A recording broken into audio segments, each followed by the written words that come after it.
잠언 1장 33절, 잠언 24장 6절, 특히 잠언 1장 33절 보겠습니다. 지난 시간에 이어서 우리 계속해서 보도록 하겠습니다. 잠언 1장 33절.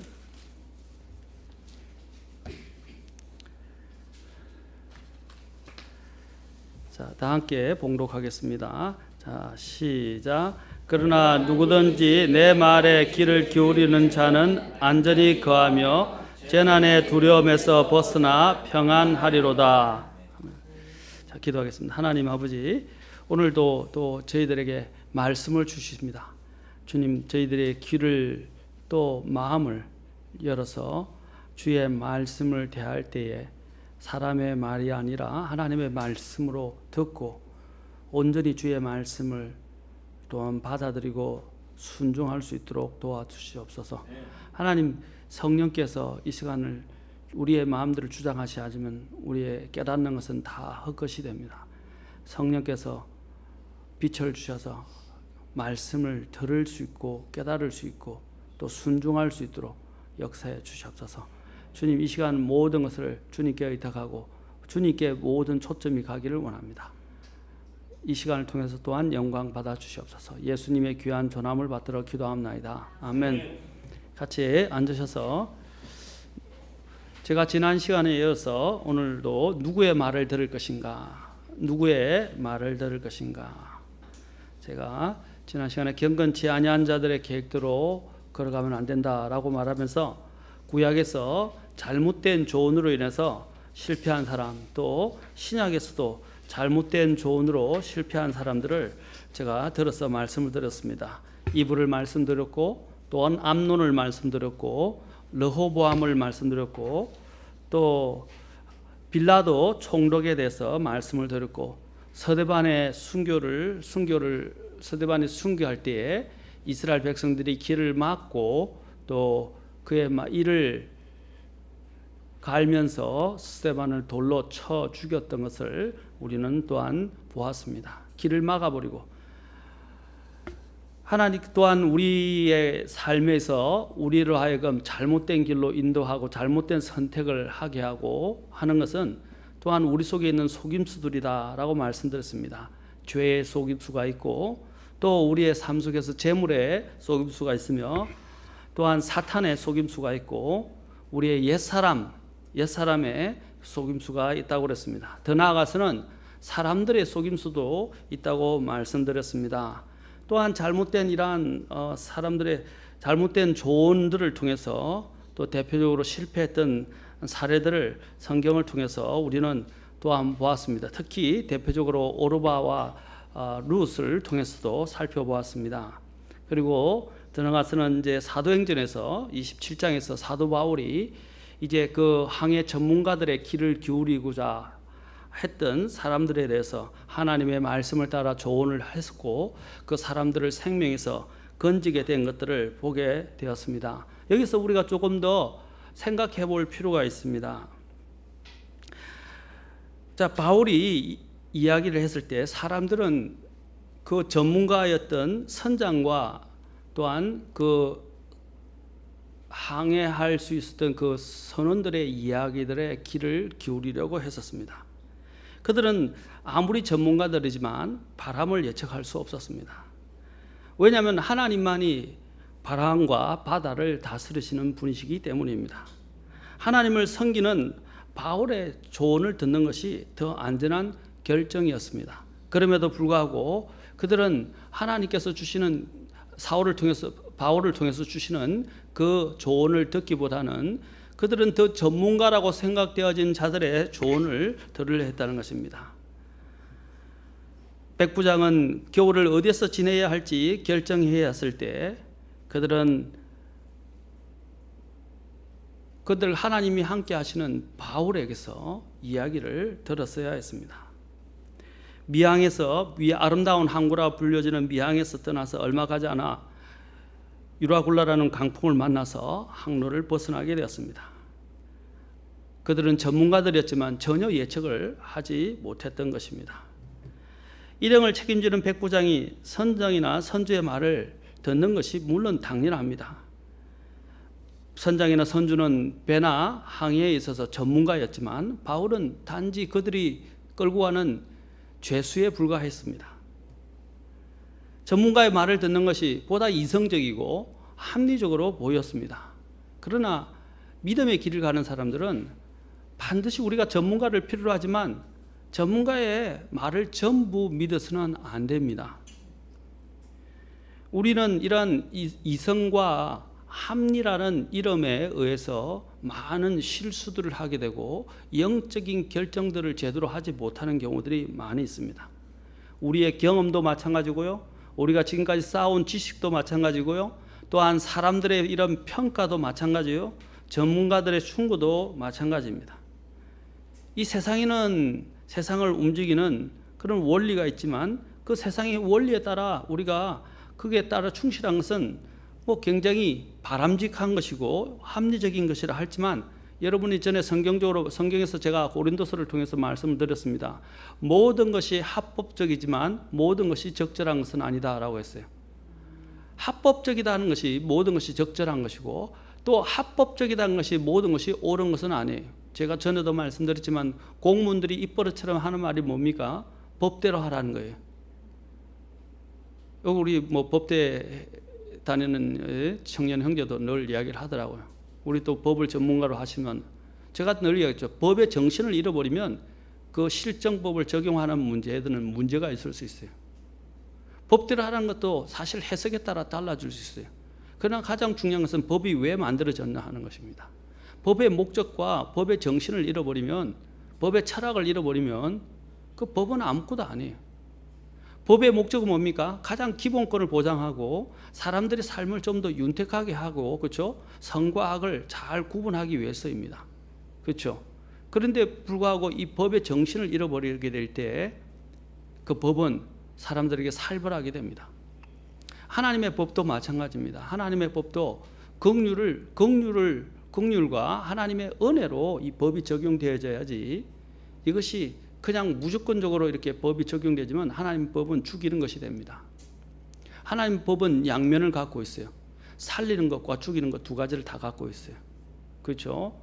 우리 원래 하나님의 목적의 법을 주신 것은 무엇입니까? 사람들을 살리기 위해서입니다. 그런데 이것을 잘못 적용하는 경우가 많이 있어요. 물론 잘못했을 때는 그 법에 따라 엄정하게 처벌도 받아야 되고 또 징계도 받아야 합니다. 그러나 징계와 처벌의 목적은 사람을 살리기 위해서이라는 것을 기억해야 합니다. 저도 어떤 때는요, 하나님의 법대로 하면 징계를 받아 마땅하고 하나님의 법대로 하면 분명히 이 사람을 하나님의 법에 따라 심판을 해야 될 때도 있는데, 어떤 때는 그것을 보류하고 기다리고 그것을 덮어 넘어갈 때가 있어요. 왜냐하면 그와 연관되어 있는 다른 사람들이나 또 그 본인조차도 죄를 회개하고 깨달을 수 있도록 도와주는 것입니다. 그런데도 깨닫지도 못하고 또 회개하지 않을 경우에는 어떻게 합니까? 그때는 어쩔 수 없어요. 법을 적용할 수밖에 없습니다. 하나님의 긍휼도 마찬가지예요. 지금은 하나님이 우리를 징계하시고 심판하시지만 하나님의 긍휼이 있습니다. 그러나 마지막 때에 가서는 어떻게 됩니까? 하나님의 긍휼을 거두세요. 법을 법대로 적용하게 됩니다. 왜냐하면 긍휼이 다 있기 때문입니다. 마찬가지입니다. 우리가 처음에는 긍휼을 가지고 또한 이런 살리려는 마음을 가지고 하지만 그 어느 한계를 넘어서게 될 때는 오래 참음도 다 하는 거예요. 하나님의 선함과 성경에 보면 오래 참으심이 너희를 회개로 인도하심을 알지 못하느냐, 로마서에서 말씀하십니다. 자, 하나님의 선함과 회개하심이 그 오래 참으심이 우리를 어디로 인다고 그랬어요? 회개를 위해서 하나님이 오래 참으시는 거예요. 그러나 데드라인을, 곧 그 선을 넘어서서는 안 되는 선을 넘어서게 될 때는 하나님께서 더 이상 그것을 베풀지 않습니다. 선함과 오래 참은 것은 끝나는 겁니다. 마찬가지입니다. 우리가 법을 적용하는 것도 좋지만 그 법은 항상 살리기 위한 목적이고 그 살리기 위한 목적이라는 사실을 잊어버려서는 안 됩니다. 우리도 마찬가지입니다. 아까 합법적이라 하지만 모든 것이 적절한 것은 아니에요. 합법적이라는 것이 자꾸 우리가 뭐냐면 이성적인 것. 오늘날 사람들이 뭐냐면 믿음을 가지고 말하지 않고 이성을 가지고 이야기합니다. 영적인 것은 영적으로 비교한다고 그랬습니다. 영적인 것은 영적으로 판단한다고 했습니다. 그런데 사람들이 영적인 게 아니라 자꾸 인간적인 세상적인 논리와 이성을 가지고 믿음의 것들을 규정하려고 그래요. 그거 굉장히 위험한 일입니다. 믿음은요, 이성을 뛰어넘는, 때로는 우리가 상식적으로 이성에 따라서 움직이지만 어떤 때는 상식과 이성이 불합리하고 하나님 앞에서 바람직하지 않을 때가 있어요. 그것은 어떻게 믿음으로 뛰어넘어야 돼요. 특히 대표적으로 오병이 여의 기적의 빌립이 뭐라고 했습니까? 이것이 무슨 얼마나 소용이 되겠냐고 그랬어요. 그것은 이성적인 것이에요. 계산을 해서 따져서 나오는, 하나님의 일을 계산하면 안 돼요. 하나님의 사역은 돈으로 계산되는 게 아니에요. 저는 사람들이 늘 이야기합니다. 우리가 이 돈으로 영혼들을 구원할 수만 있다면 막 하면서도 막상 사역을 하게 될 때는 사람들이 돈을 따져요. 이 돈으로는 안 됩니다. 우리 돈 없습니다. 안 됩니다. 그 돈을 누가 주는 거예요? 하나님 주시는 거예요. 또 문제는 뭐냐면 내가 돈을 드릴 돈이 있는데도 불구하고 하나님께 돈을 드리지 않는 경우도 있어요. 안 드리면서요. 특히 사람들이 그럽니다. 제가 이제 목회자라서 그런 게 아니라 목회자에 대해서 이렇게 이야기하는 사람들이 있어요. 목사님들은 하늘에서 돈이 뚝뚝 떨어지고요. 목사님들은 하늘에서 모든 것이 다 공급된다고 생각합니다.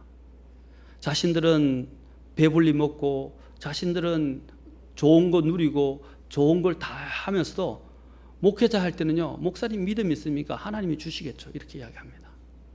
아닙니다. 하나님은 교회 사람들을 통해서 먹이십니다. 복음을 전하는 자는 복음으로 인해 살리라고 뭡니까? 일하는 소의 입에 멍에를 씌우지 말라 그래요. 마개를 씌우지 말라 그랬어요. 그런데 우리는 자신은 주질 않으면서 목사님 보고 먹고 살라고 그래요. 잘못된 이 자가당착이 잘못된 논리죠. 자신들이 드리면서 그것을 통해서 하나님이 일하시는 거예요. 제사장들이 뭐로 먹고 살았습니까? 백성들이 하나님 앞에 드리는 희생을 통해서 또 하나님께 드리는 헌물을 통해서 제사장들이 먹었어요. 그 구약의 원리가 신약에서도 똑같이 됩니다. 우리는 이런 이성적인 너무 지나친 이성적이고 계산적인 것 때문에 하나님의 일들이 방해가 될 때가 많아요. 오늘도 여기서도 마찬가지입니다. 우리가 조언을 들을 때 자꾸 사람들이 생각하는 전문가, 이성, 이런 상식, 자꾸 그런 것들을 가져다고 세상의 원리적인 것들을 가지고 와서 하나님의 영적인 것들에 자꾸 밀어 넣으려고 합니다. 세상의 것들은요, 자꾸 변해요. 세상은 또 보면 이기적이고요. 세상은요, 실용적이에요. 여러분, 실용적인 것이 좋은 면도 있지만 실용적인 것이 영적인 것은 또한 해가 될 때가 있어요. 실용주의가 교회 안에 들어오게 되면 교회가 굉장히 큰 곤욕을 겪게 됩니다. 오늘날 많은 프로그램들이 많아지면서 하나님의 말씀을 대체해버리려고 하는 이 모든 것들이 어디서 온 것입니까? 실용주의예요. 실용주의는 무서운 것입니다. 실용주의가 교회에 들어옵니다. 때로는 교회가 전락해야 되고 이런 게 하는 것들은 실용적인 편은 필요하죠. 그러나 영적인 일들을 실용주의적인 이런 입장에서 모든 걸 판단하고 또한 교회 사역을 이루어 나가려 할 때는 굉장히 위험해진다는 것입니다. 우리는 세상에 살아갈 때 세상에서 주님께서 뭐라고 말씀하셨습니까? 뱀같이 지혜롭고 비둘같이 무기하라고 하셨어요. 뱀같이 지혜로우라고 말씀하셨습니다. 이 세상을 살아갈 때는요, 세상에 합리적이고 세상에 이성적이라는 것들에 대해서 우리가 이것이 하나님 앞에서 영적인 것인지 아닌지에 대한 분별력을 가질 필요가 있어요. 이런 것은요, 영적인 눈을 통해서만 알 수 있어요. 그래서 지혜가 필요한 거예요. 세상을 주관하신 분은 하나님이시기 때문에 우리는 하나님의 말씀을 듣고 그 말씀에 따라 사는 것이 지름길이고 최선의 길입니다. 때로는 사람의 말, 전문가의 말보다도 하나님의 말씀을 듣는 사람들이 되어야 합니다. 우리는 어려운 결정을 내려야 할 때 많은 다른 사람들의 조언을 듣게 됩니다. 진학 문제, 장래 목표의 문제, 또 우리의 삶을 선택할 때, 중요한 선택을 할 때 어떻게 해야 할지 전문가들의 교육 전문가, 또한 진로 전문가, 또한 부동산 전문가, 이런 사람들의 조언을 듣습니다. 예, 그런 사람들의 조언도 필요합니다. 전문가들의 조언도 필요하지만 그렇다고 해서 그들이 항상 옳은 것은 아니에요. 근데 그들의 말을 진리로 받아들일 수는 없어요. 때로 전문가들의 예상이 빗나가는 때도 많이 있습니다. 전문가들은 하나님의 말씀보다도 이 세상의 형편을 헤아려보고 이 세상의 또한 원리와 이치와 정세와 또 경향에 따라서 조언을 해주기 때문에 그 순간 당장은 효과가 있어 보이지만 나중에는 문제가 되는 경우가 많습니다.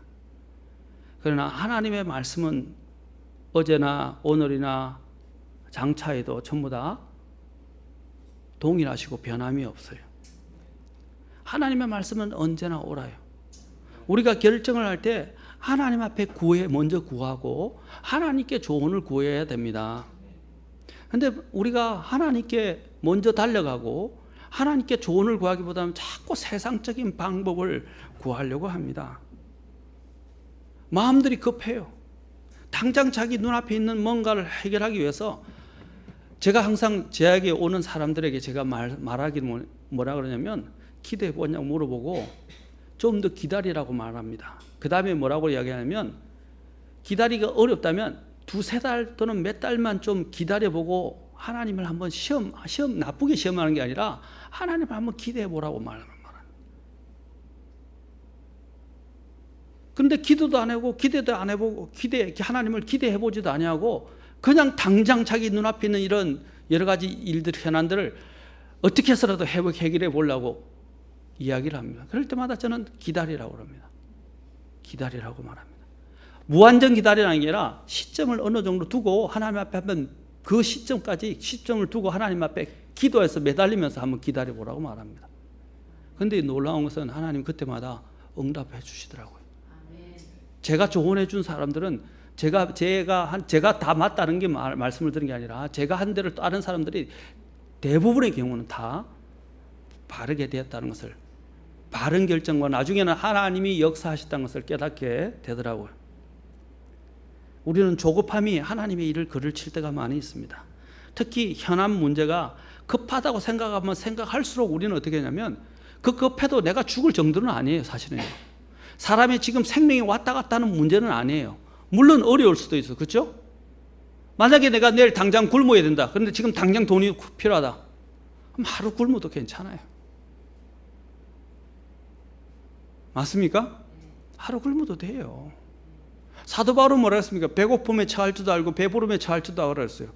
한번 배고파 보는 것도 괜찮아요. 근데 그 배고픔 자체를 못 참아서 나는 그렇게 할 수 없다라고 생각해서 그걸 못 견디는 사람들이 있어요.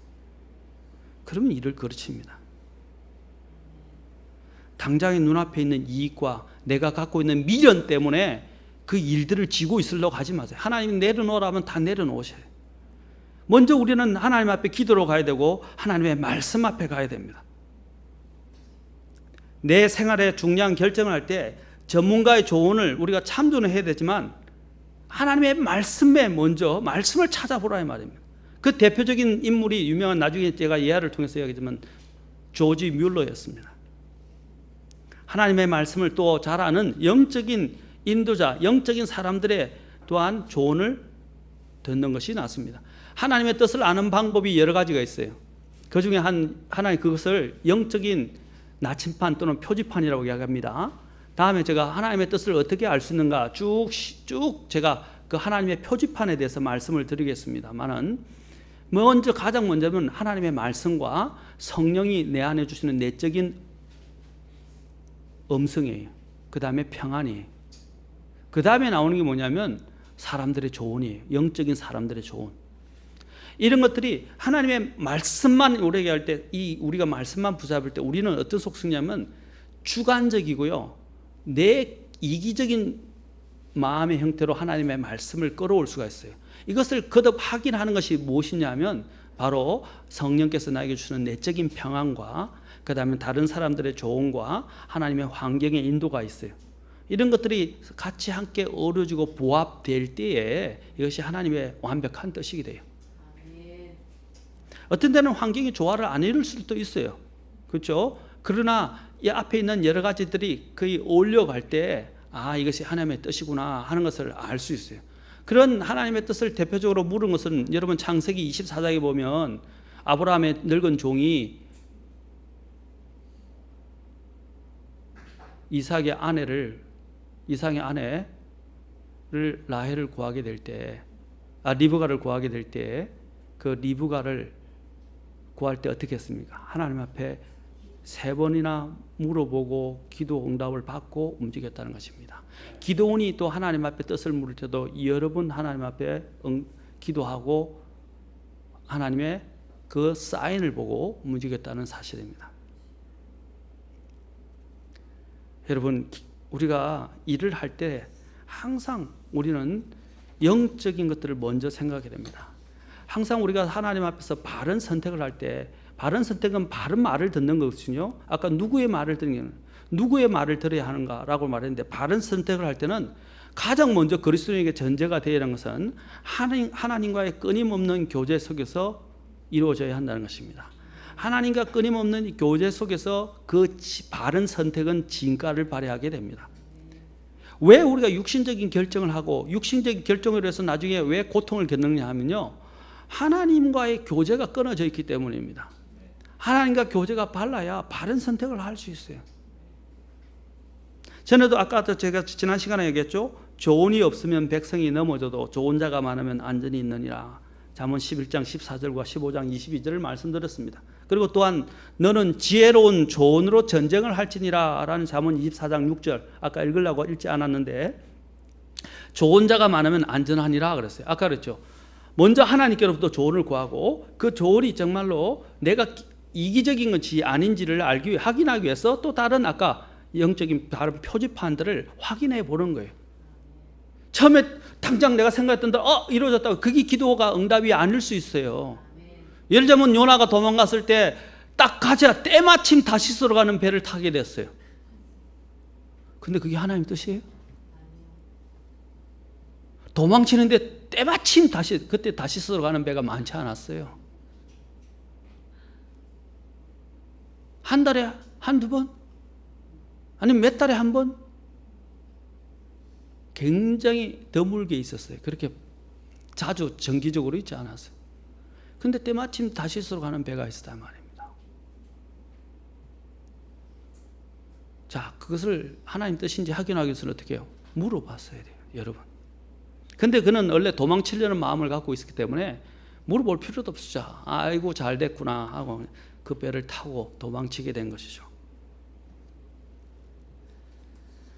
우리는 하나님께 물어봐야 되고 하나님의 말씀을 통해서 확인해야 되고 또 영적인 사람들을 통해서 알아야 되고 또한 그리스도인의 양서를 통해서 또 바른 복음과 교리의 말씀을 선포하고 순종하고 실행하는 교회 모임을 통해서 우리는 그런 것들을 확인할 수 있습니다.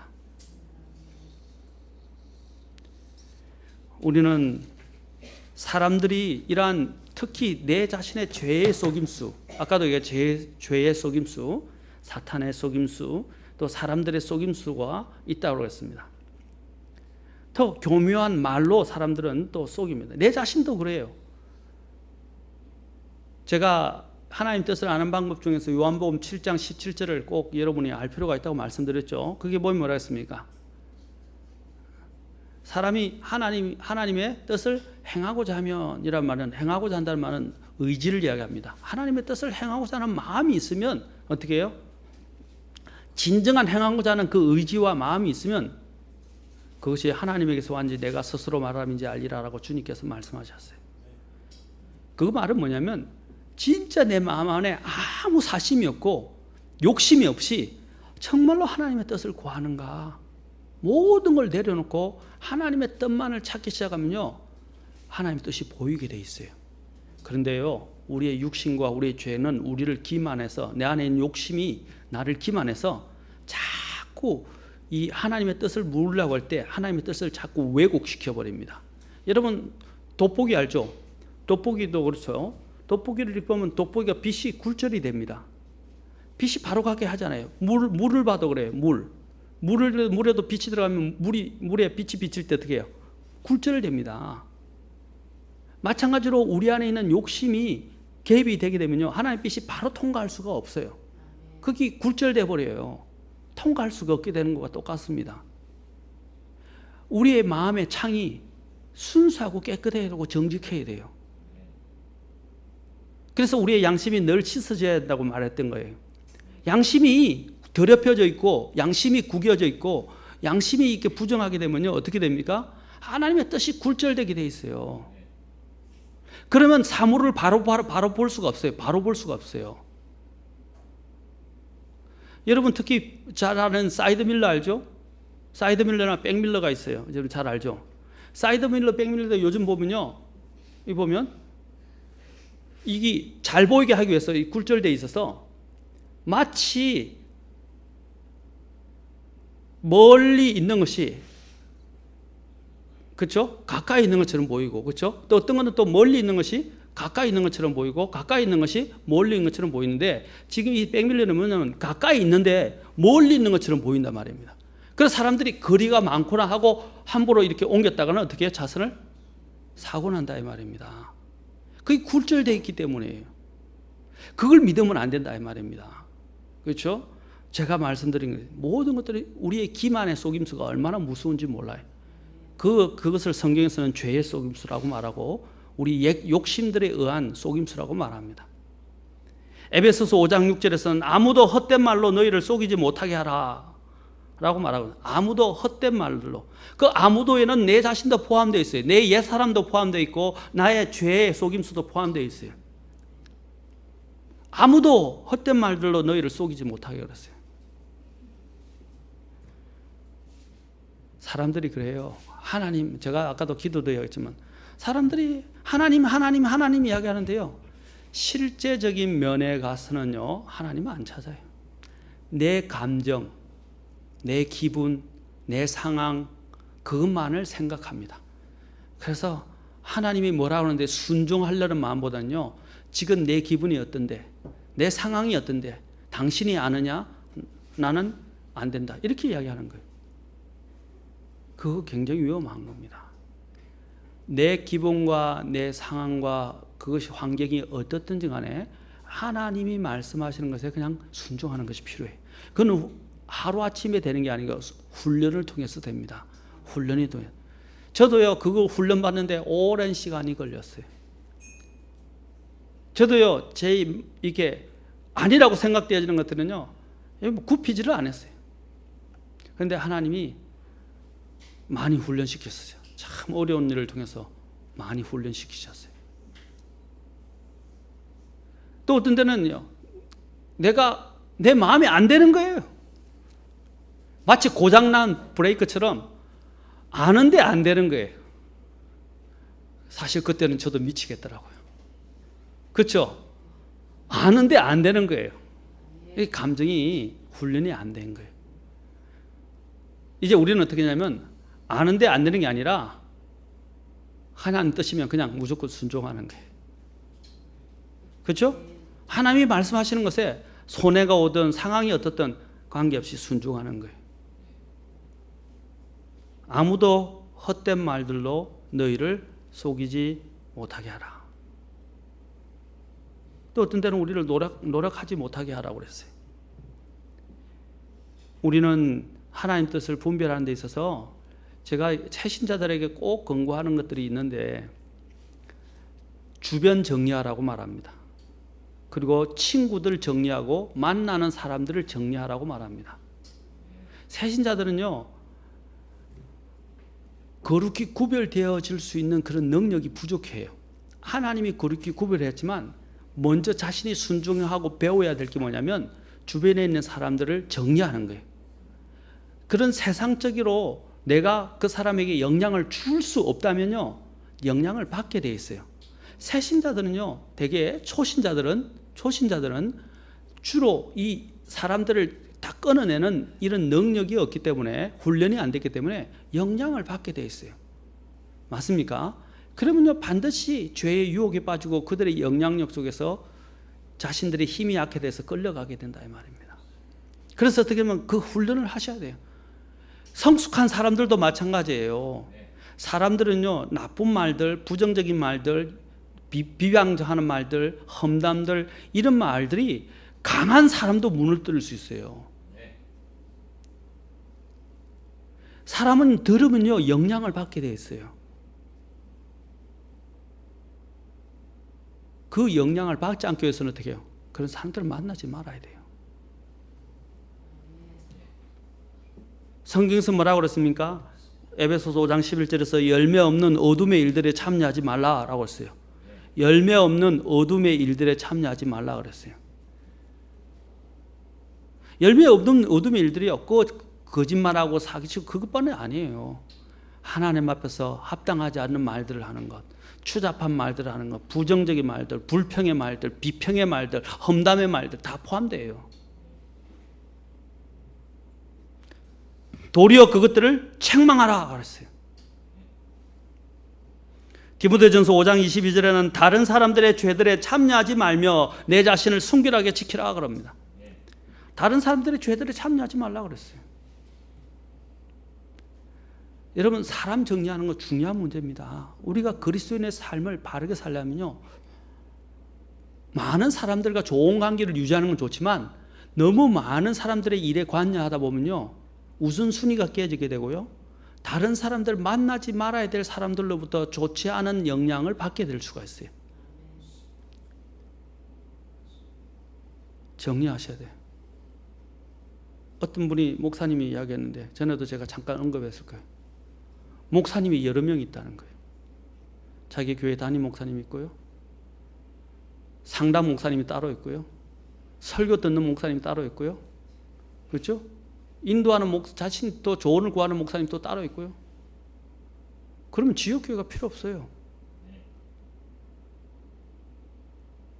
수많은 사람들이 인터넷에서 찾아 헤매고 돌아다닙니다. 자기 목사님 말씀에 만족을 못 해가지고요. 다른 설교의 말씀을 듣고 있고요. 때로는 우리가 좋은 다른 설교의 말씀을 때로는 듣는 게 필요합니다. 그런데 정기적으로 제가 말하는 걸 말하는 정기적으로 듣는 걸 말하는 겁니다. 저희 교회에 온 사람들 중에도 그런 사람들이 있었어요. 인터넷으로 설교 듣는 그 목사님 외에는 교회 생활을 할 수가 없어요. 들을 수가 없어요. 그래서 인터넷 예배를 드리고 있어요. 교회를 안 다니고. 참 불쌍한 사람입니다.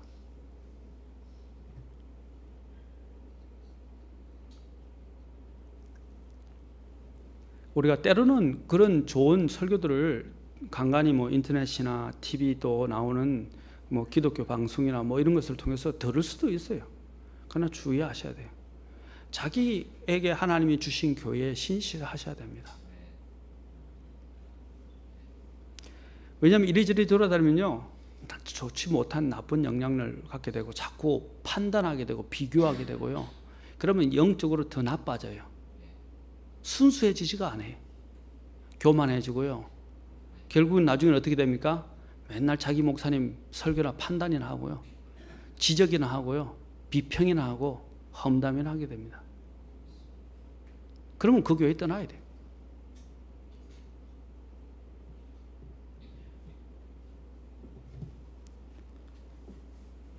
또한 잠언 22장 24절에 보면 너는 노를 품는 자와 사귀지 말며 라고 되어 있어요. 화를 품는 자와 함께 다니지 말지니. 특히 다혈질적이고 많은 사람들이 그래 경상도 사람이라고 이야기하더라고요. 경상도 사람이 다 그런 게 전라도도 급해요. 특히 전라남도요. 말도 거칠고요. 급하고요. 충청도도요. 말은 느리지만 성격은 급해요. 이도 저도 따지지 마세요. 사람은 다 똑같아요. 왜 자꾸 경상도를 이야기합니까? 경상도 사람만 그런 거 아니에요. 저 그러면 할 말 말아요. 기분 나빠요. 경상도 사람도 사람 나름이에요. 근데 이게 우리가 말할 때 이제 우스갯서 자꾸 경상도 사람 하는데,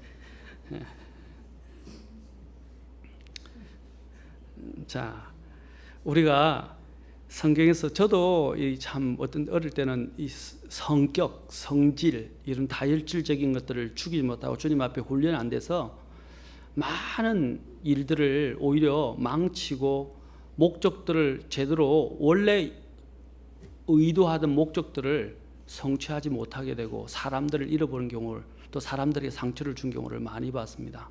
그게 뭐냐면 노를 품는 것 때문에 그래요. 화를 자주 내고.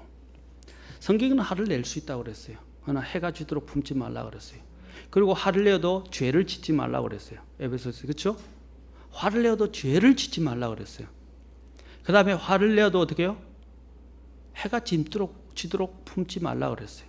여기도 뭐라고 그랬어요? 너는 노를 품는 자와 사귀지 말고 화를 품는 자와 함께 다니지 말라 그러셨어요. 이것도 우리의 이 삶의 일을 결정하는 것과 중요한 문제입니다. 그런 사람들 자꾸 올리가면요 영향을 받아요. 나도 괜히 화가 나고요, 나도 괜히 짜증이 나고요, 괜히 자꾸 이렇게 마음이 격동하는 걸 느끼게 돼요. 제가 말씀드렸죠. 어떤 종류의 사람과 사느냐, 같이 함께 다니느냐, 교제하느냐가요 나의 삶에 지대한 영향을 줍니다. 저는 이 말씀을 드리고 싶어요. 엘리사가 엘리야를 떠나지 않고 당신과 늘 함께 하겠다고 그랬어요. 그렇죠? 그래서 엘리사가 엘리야의 영을 이어받았고, 그렇죠? 2배의 갑절의 영을 받게 된 것을 우리가 잘 압니다. 우리가 누구와 함께 교제해야 됩니까? 주님과 함께 교제하면요 주님을 닮아가게 돼요. 그리고 주님의 영적인 사람들과 영적인 교제를 하게 되면요 그렇게 돼요. 그런데 내 주변에 비평하고 불평하고 정말 또 험담한 이런 사람들과 계속 앉아서 모여 있으면요 나도 모르게 그렇게 닮아가요. 그리고 교만해져요. 그리고 다른 사람들을 자꾸 입에 오르게 내리게 돼 있어요. 위험한 겁니다.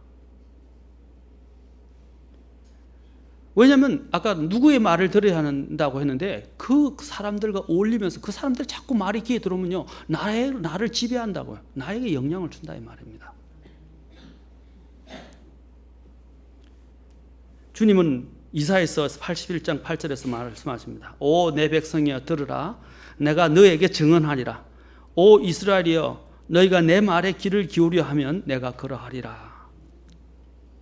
오 내 백성이여 들으라 라고, 너희가 내 말에 귀를 기울이려 하면 내가 그러하리라. 그리고 잠언 7장 24절에도 그런즉 오 자녀들아 너희는 이제 내 말에 귀를 기울이며 내 입의 말들에 주의를 기울이라. 바로 그 뒤에 잠언 8장 34절에서는 내 말을 들으면 날마다 내 성문들에서 지켜보고 내 문들의 기둥에서 기다리는 자는 복이 있나니. 날마다 이 지혜의 말을 들으라는 거예요. 이 지금 8장은요 지혜의 말을 들으라는 거예요. 지혜가 외치고 있어요. 들으라 들으라 외치는데 안 듣는 거예요. 근데 지금 지혜가 뭐라면 날마다 성문들에 와서 지켜보고 기다리고 말을 들으라고 말합니다. 날마다. 이사야서 46장 12절은 마음이 완악하여 의에서 멀리 떠난 자들아 라고 말합니다. 마음이 완악하여 의에서 멀리 떠난 자들아 너희는 내 말에 귀를 기울이라. 하나님은 사악한 자도 지금 초청하고 계십니다. 하나님의 말씀에 귀를 기울이라. 바로 그 두 장 뒤에는 이사야서 48장 12절에서는 오 야곱아 내가 부른 자 이스라엘아 내 말에 귀를 기울이라. 나는 그니 나는 처음이요 또 나는 마지막이니라. 주님이 알파와 오메가 처음과 마지막이라고 말씀하십니다. 주님이 모든 것이 전부예요. 주님이 전부예요. 우리는 누구보다도 하나님께 구해야 되고 하나님의 말씀을 들어야 합니다.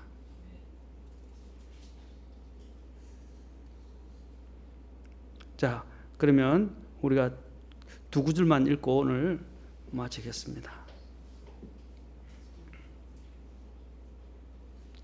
세 구절을 봅시다. 세 구절 봅시다. 자, 이사야서 51장 7절. 이사야서 51장 7절.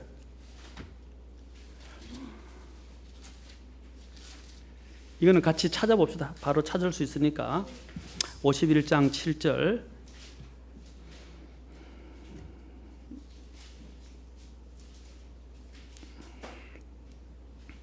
제가 같이 읽겠습니다. 시작. 의를 아는 자들아, 마음에 내 법이 있는 백성들아, 너희는 내 말에 귀를 기울이라. 또 너희는 사람들의 비방을 두려워하지 말며 그들의 욕설을 무서워하지 말라. 그 다음에 뒤에 바로 앞에 48장 13절. 48장 13절. 자, 주님이 얼마나 애타게 우리에게 말씀하시는지 잘 보세요. 아까 이 48장 12절을 우리가 봤었죠. 이제 12절 봤는데 12절에서 주님이 나는 처음이요 마지막이니 내 말에 귀를 기울이라고 하셨어요. 자, 18절 같이 읽겠습니다. 시작. 너가 내 명령들의 귀를 기울였더라면 얼마나 좋았을까. 그리하였더라면 내 화평이 강 같겠고 또 내 의가 바다 물결 같았으리라. 내 명령들의 귀를 기울였다면 얼마나 좋았을까. 하나님이 지금 굉장히 안타까우면서 말씀하십니다. 내 명령들의. 시편 81편 13절도 이렇게 말합니다. 시편 81편 13절 이제 마지막 구절입니다. 오늘 시편 81편 13절.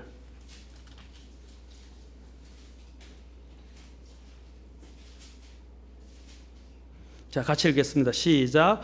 오 내 백성이 내 말에 귀를 기울이고 이스라엘이 내 길로 걸어갔더라면 얼마나 좋았을까. 주님이 또 말씀은 내 말에 귀를 기울이고 내 길로 걸었더라면 얼마나 좋았을까. 사랑하는 성도 여러분,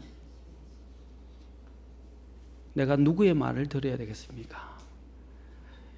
그 어떤 것보다도 문제가 생겼을 때 먼저 하나님께 달려가십시오. 그분의 얼굴을 구하고 그분에게 기도로 구하십시오. 두 번째로 주의 말씀으로 달려가십시오.